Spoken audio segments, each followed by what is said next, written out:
तो फिर मुझे लगता है कि महाराज जी का शासन है, सम्मान से बुला रहे हैं चले जाओ, वरना सम्मान से भी बुला ही सकते हैं। एक संत वो हैं जिनसे सज्जन व्यक्ति मिलता है और मिलते ही मोक्ष को प्राप्त करता है। एक हमारे महाराज जी हैं, दुष्ट व्यक्ति दिखता है, मिलता है और फिर मोक्ष को प्राप्त करता है। दोनों प्रकार से साधन संपन्न है। मेरा सौभाग्य रहा कि अटल जी की कृपा, उनका स्नेह मुझ पर। हमारे मुख्यमंत्री जी पे इतनी चर्चा होती है, मैं पूरे भारत में जाता हूं, इतनी चर्चा होती है। लोग कहते हैं कि वे तो संत हैं, वे तो पीठाधीश्वर हैं और शासन, और हमारे यहाँ जो घटनाएं होती रहती हैं, अपराध मुक्त जो प्रदेश हुआ, तो मैंने लोगों से कहा कि देखो संतों का काम ही होता है। दो प्रकार के संत हैं।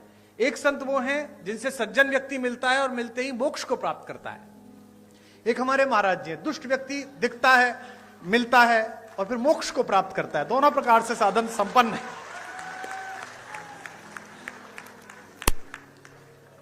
और आवश्यक भी है, क्या करें, देश ऐसी स्थिति में आ गया है।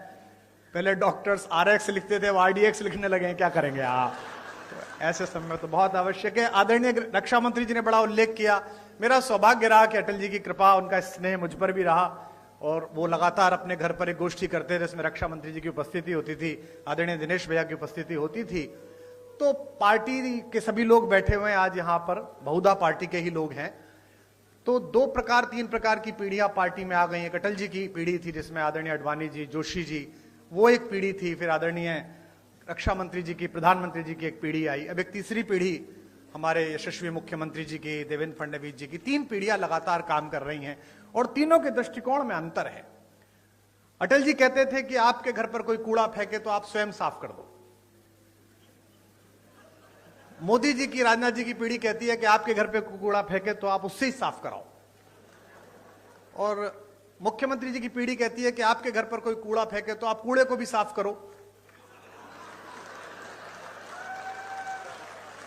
आप में से कुछ कम लोग समझे, इसके लिए मैं आपका आभारी हूं। समय की मर्यादा है, सीमा है। मैं केवल एक कविता सुनाऊंगा, चूंकि आदरणीय मुख्यमंत्री जी को जाना है और वे बहुत व्यस्तता उनके बीच है, समय है। अटल जी जैसे लोग किसी देश में शताब्दी में एक होते हैं। जैसा राजनाथ जी ने कहा, आदरणीय रक्षा मंत्री जी ने, कि पद बड़ा हो जाना महत्वपूर्ण नहीं है, कद बड़ा हो जाना महत्वपूर्ण है। और मैंने स्वयं देखा, हम लोग BA की पहली साल में पढ़ते थे। हमारे यहाँ के एक यशस्वी पत्रकार थे शिव कुमार गोयल जी, आदरणीय राजनाथ जी उनसे परिचित थे। अटल जी उनके साथ वंदे मातरम में संपादक थे, वे सह संपादक रहे थे। हमने एक कवि सम्मेलन कराया, एक कार्यक्रम कराया, सृजन महोत्सव, और हमने उनसे कहा कि अटल जी को बुलवा दीजिए। अटल जी उस समय विपक्ष में थे, उस बार चुनाव नहीं जीत पाए थे। तो हमने बुलाने के लिए गए और वो आ गए। और हम उस कार्यक्रम को संपन्न करने के लिए कहीं से धन जुटा रहे थे। तो नगर के एक उद्योगपति जो साड़ी का काम करते थे, उस जमाने में हम उनसे 501 रुपया लेके आए। तो जो 501 जिसने दिया था, उसने कहा कि मैं भाषण दूंगा। ये बड़ा संकट का काम था, लेकिन अब वो 501 दे रहा था तो भाषण दिलाना था। तो वो अटल जी का प्रशंसक था। वो खड़ा हुआ और उसने कहा, मैंने कहा तुम ज्यादा मत बोलना अंकल जी, थोड़ी देर बोलना। बोले बस मैं 2 लाइन पढ़ूंगा। और उसने खड़े होकर कहा कि आज अटल जी आए हैं, बस मैं ये 2 पंक्ति पढ़ना चाहता हूं कि शहीदों की चिताओं पर लगेंगे हर बरस मेले।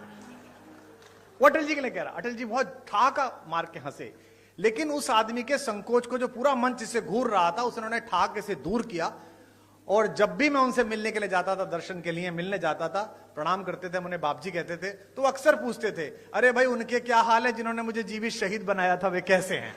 तो वह बड़ा कद होना कि आप किसी बात का बुरा ना मानो, आप सदाशयता से लो। लखनऊ वालों, आपका सौभाग्य है, आपके संसदीय क्षेत्र का सौभाग्य है कि यहां से अटल बिहारी वाजपेयी जैसे कीर्ति पुरुष ने संसद में शोभा बढ़ाई। और आज मुझे अपनी तालियों के बीच यह कहने की अनुमति भी दें कि अगर एक राजनीतिक विचार का विश्वविद्यालय है अटल बिहारी वाजपेयी, तो इस समय भारतीय राजनीति में उनके सच्चे प्रतिनिधि आपके इस समय के सांसद हैं, जो उसके कुलपति हो सकते हैं, जो आदरणीय रक्षा मंत्री जी हैं। मैं एक कविता सुनाकर अपना स्थान लूंगा। आप बहुत दूर से आए हैं, मैं क्या करूं, घर जाऊं तुम्हारे? हाँ? मतलब हद हो गई, ऐसा ही बुलाने वाला ऐसे ही आने वाले। इतने बड़े बड़े भाषण सुनता हूं। आज बजट का भाषण में सुन रहा था मुख्यमंत्री जी का, बजट में ये हुआ, बजट में ये हुआ। मैं पूरा भाषण इस चक्कर में ही सुन गया कि इस बार बजट में हमने ब्रजेश पाठक को पैसे दिए कि कुमार विश्वास को दिया करो। लाइन ही नहीं आई वो वाली, बाकी सब आई, एक लाइन नहीं आई। उसके बाद मैंने बंद कर दिया। मैंने कहा अब खत्म है, अब चलो, अब जो मिलना ही नहीं है। 32-33 साल हो गए इसी क्रम को चलते हुए, छात्र राजनीति से लेकर आज तक, ना मुझे मिला ना उसने दिया। तो अब जितना मिल रहा है बेटा ये लाल लभाव में मिल रहा है, जो भी मिल रहा है। हाँ, मैं एक कविता आपको सुना रहा हूं। आधी सदी बीत गई जीवन की और मैं कभी भी वैष्णो देवी नहीं गया था। हमारे यहां ये धारणा है कि भगवान जब बुलाते हैं, भगवती जब बुलाती है तभी जाना पड़ता है, तभी पहुंचना पड़ता है। इस बार नवरात्र में वहां के ट्रस्ट का आदेश आया कि पहली नवरात्रि पर माता के द्वार पर आप कुछ सुनाइएगा। तो मैंने सोचा कि जो भजन चल रहे हैं, जो कविताएं चल रही, उन्हें तो क्या सुनाना, कुछ नया लिखना पड़ेगा। तो मैंने एक कविता लिखी और पिछले साल से इस साल के बीच में जो प्राथमिक रूप से कुछ कविताएं लिखी हैं, उनमें यही एक श्रेष्ठ कविता मुझे लगती है। और यहां पर एक संत व्यक्तित्व भी मंच पर हैं जो संयोग से हमारे मुख्यमंत्री हैं, मैं उनको भी समर्पित करता हूं। आदरणीय रक्षा मंत्री जी और सभी यहां पर लोग बैठे हैं, उनको भी समर्पित करता हूं। पहली पंक्ति को आप पकड़ लेंगे, उसे गुनगुनाएंगे, गाएंगे तो मुझे अच्छा लगेगा। निवेदन करता हूं, जो लोग मोबाइल रिकॉर्ड कर रहे हैं वो आराम से सुने तो ज्यादा बेहतर लगेगा। आपकी तालियां ही मेरा पारिश्रमिक है, इस बात का आप ध्यान रखें। कि भवानी, पहली पंक्ति आ रही है, इसे संभालिएगा। मैंने वहां द्वार पर बैठकर मां को क्या सुनाया कि भवानी सुन लो राम कहानी, भवानी सुन लो राम कहानी, भवानी सुन लो। जब तक आपकी आवाज नहीं आएगी, चाहे मुख्यमंत्री जी जाएं चाहे ना जाएं, यही लाइन चलेगी। भवानी सुन लो राम कहानी, भवानी सुन। रोज नई लगती है लेकिन है ये परम पुरानी। अगली पंक्ति जो समझ जाएंगे उनकी तालियां गूंजेंगी। रोज नई लगती है लेकिन है ये परम पुरानी। वही कहानी एक जो तुमने, वही कहानी एक जो तुमने दो जन्मों में मानी। भवानी सुन लो राम कहानी, भवानी सुन लो, भवानी सुन लो राम कहानी। इस कहानी में क्या है, जिस कहानी का समर्थन भी बहुत है और विरोध भी पर्याप्त हुआ, कि मात पिता का मान भाइयों के स्नेह का मानक। आपकी वाह मिले। मात पिता का मान भाइयों के स्नेह का मानक। सत्य सनातन परंपरा का युग युग अमर कथानक। सत्य सनातन परंपरा का युग युग अमर कथानक। इसको गाकर धन्य हुई ऋषि वाल्मीकि की वाणी। अगली पंक्ति पर पूरा हॉल गूंजेगा। इसको गाकर धन्य हुई ऋषि वाल्मीकि की वाणी। इसकी महिमा, इसकी गरिमा, इसकी महिमा, इसकी गरिमा बजरंगी ने जानी। भवानी सुन लो राम कहानी, भवानी सुन लो राम कहानी, भवानी सुन लो, भवानी सुन लो। अपना कोई आदर नहीं है, कोई सम्मान नहीं है। किसका, कौन इतना कविता का इतना आदर कहां से हो कि इतने महत्वपूर्ण लोग बैठे और अपना समय दें। हम जिसे गा रहे हैं उसका नाम बहुत बड़ा है। पंक्ति पढ़ रहा हूं और पहली पंक्ति पर जो कवि यहां बैठे हैं, साहित्यकार बैठे हैं, उनका स्नेह मिले। और भारतीय जनता पार्टी के लोग कितने भी गर्वित हो जाएं कि इतने राज्यों में सरकार है, केंद्र में 3 बार आएगी, चौथी बार आएगी, हम तो ये मानते हैं कि जैसी भी पार्टी है, जो भी एक कवि के द्वारा चलाई गई है, कवि के परिश्रम से, उसके शब्दों से चली है। कि तुलसी तुलसी से, तुलसी तुलसी से पावन हो गए कथा यह गाकर।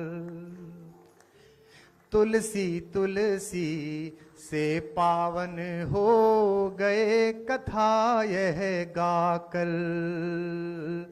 भाग्य बली हैं फिर भी खुद को कहें राम का चाकर।